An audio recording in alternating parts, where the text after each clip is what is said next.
You know what's fun? TF2.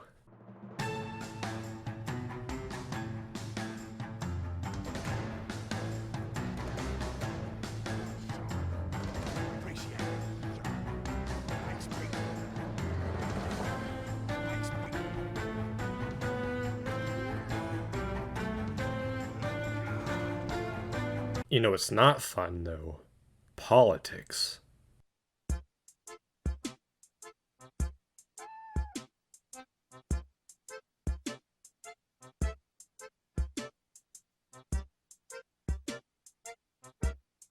Sorry to break all the political scientists' hearts out there, but is the objective truth. There's no sarcasm or satire whatsoever in this statement.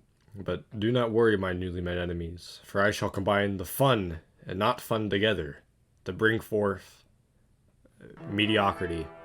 Now, much to my own surprise and shock, TF2 actually doesn't have that many presidential figures within it, so we're also going to be throwing in some other dead historical guys in here as well. And of course, the first to talk about is the first president, George Washington. The first time the first president was firstly mentioned in TF2 was in the Sniper v Spy update, appearing in a little snippet description for the Cloak and Dagger, revealing that Washington's biggest mistake was not trusting in Eggs Benedict, but not being permanently invisible. His first physical appearance, however, was in A Cold Day in Hell, where he pleads soldier to not eat communist soup, even though he does, like, a page later. George Washington is further referenced in a handful of soldiers' cosmetics, such as the Colonial Cogs, the Founding Father, the Big Daddy, and the Valley Forge. The Valley Forge also denotes that George Washington invented America, which of course makes my job unmeaningly hard, because now we got a Shakespearecles over here also fighting for that title. Franklin D. Roosevelt in the real world was the 32nd President of the United States and holds the record for having the longest time in office, beating my personal best by 12 whole years, or 3 terms. In the world of TF2, however, he's credited for finding Abraham Lincoln's notes on the latest and greatest invention before sliced bread, stairs. His hatred for rocket jumping up to the second floor of buildings, which caused him to lose both his legs and confining him to a life in a wheelchair, caused him to invent stairs. I guess a fucking ramp just slipped his mind. The 16th President of the United States, and also the bane of my existence due to the sheer amount of the inconsistencies attached to him, which is just tremendous. Lincoln created the original model of stairs, but failed to understand how they truly work, using the 300-year-old method of rocket jumping to climb the stairs. He died as a result. Except he wasn't using the 300-year-old method of rocket jumping, because he also apparently invented it, and he also didn't die from rocket jumping, but was murdered by John Tower of Hats Booth. So there's 2 inconsistencies right there off the bat. He was also the original 1850s Pyro, shown here in the Loose Cannon comic and the Catch-Up comic. And he also loved the arena game mode.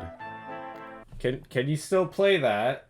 I thought it was taken out of the rotation like eons ago. But they left Hydro in, right? That's an odd choice, but okay. Yeah, I know he wasn't a president, but he's a founding father. Plus I mentioned there would be some other historical faces here.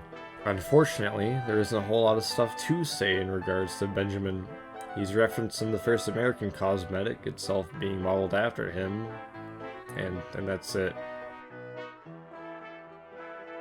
Named after a breakfast meal, Benedict Arnold was a leading general for America in the Revolutionary War.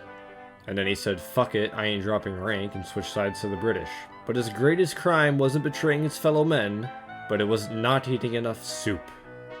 He died on his deathbed with only one regret, that he didn't watch enough cartoons. The murderer of Abe Lincoln, not to be confused with Stairs, he wore a Tower of Hats, hence the name, although he was later killed by Bilious Hale and an angry mob. Bilious Hale sat on his chest while the crowd fired on Booth, and as a result he was awarded his hat, which can be seen here in Cold Town. Ignore how it looks nothing like the Wanted posters one, however.